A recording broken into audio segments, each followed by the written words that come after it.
Bismillahirrahmanirrahim. Assalamualaikum warahmatullahi wabarakatuh. Perkenalkan, nama saya Taufik Hidayat dengan NIM 12120020261 dari kelas PAI 2G. Di sini saya akan mempresentasikan hasil resume materi saya dalam mata kuliah Landasan Pendidikan mengenai filsafat pendidikan. Nah, langsung saja kita masuk ke dalam pembahasannya, yaitu yang pertama yaitu dari pengertian filsafat. Nah, filsafat sendiri itu berasal dari kata philos atau philore yang artinya cinta, dan sophos atau sophia atau kebajikan, kebaikan atau kebenaran. Filsafat juga bisa disebut sebagai ilmu yang mempelajari sesuatu, manusia, alam, dan Tuhan. Berfilsafat berarti berpikir reflektif untuk memperoleh jawaban dari pertanyaan mendasar, radikal, dan universal.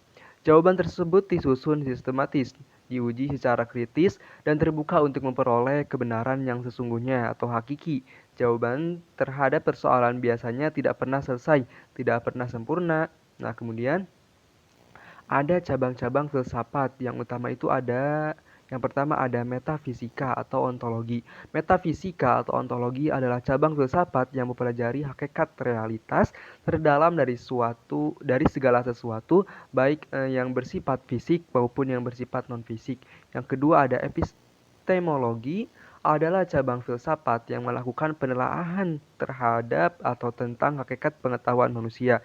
Secara khusus, dalam epistemologi dilakukan kajian-kajian yang mendalam tentang hakikat terjadinya perbuatan mengetahui, sumber pengetahuan, tingkat-tingkat pengetahuan, metode untuk memperoleh pengetahuan, kesohihan pengetahuan, dan kebenaran pengetahuan. Yang ketiga ada aksiologi. Aksiologi adalah cabang filsafat yang mempelajari hakikat nilai. Berdasar pada pokok penekanannya, aksiologi dapat dibagi menjadi etika, yaitu filsafat tentang baik buruk perilaku manusia, atau filsafat moral, dan estetika atau filsafat keindahan. Nah, yang kemudian lanjut kepada fungsi filsafat dalam ilmu pendidikan. Nah, hubungan antar filsafat dengan pendidikan adalah filsafat menelaah suatu realitas dengan luas dan menyeluruh sesuai dengan karakteristik filsafat yang radikal, sistematis, dan menyeluruh. Nah, konsep tentang dunia dan tujuan hidup manusia yang merupakan hasil dari studi filsafat akan menjadi landasan dalam menyusun tujuan pendidikan. Nantinya, bangun sistem pendidikan dan praktek pendidikan akan dilaksanakan berorientasi kepada tujuan pendidikan. Hubungan antar filsafat dengan filsafat pendidikan. Nah, bahwa filsafat tidak hanya melahirkan ilmu atau pengetahuan baru, melainkan juga melahirkan filsafat pendidikan. Bahkan, John Dewey berpendapat bahwa filsafat adalah teori umum pendidikan. Filsafat pendidikan haruslah minimal dapat menjawab pertanyaan-pertanyaan mendasar dalam pendidikan. Nah, kemudian ada urgensi filsafat pendidikan sebagai landasan pendidikan. Dalam menentukan suatu filsafat pendidikan, sekalipun dengan maksud sederhana, mempunyai kepentingan yang sangat besar bagi setiap pendidikan yang berusaha ke arah perbaikan, kemajuan, dan bangun dasar. Pendidikan tidak akan tumbuh berkembang dan selaras dalam bidang kemajuan selagi tidak bersandar pada pemikiran filsafat yang selalu disertai dengan perubahan, pembaharuan dalam dunia yang selalu bertarung dengan ilmu dan teknologi.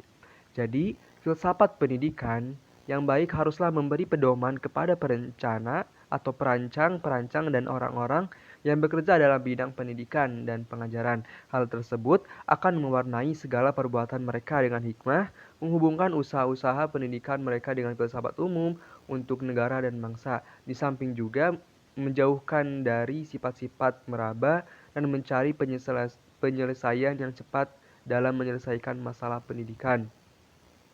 Mungkin sekian penyampaian materi mengenai filsafat pendidikan.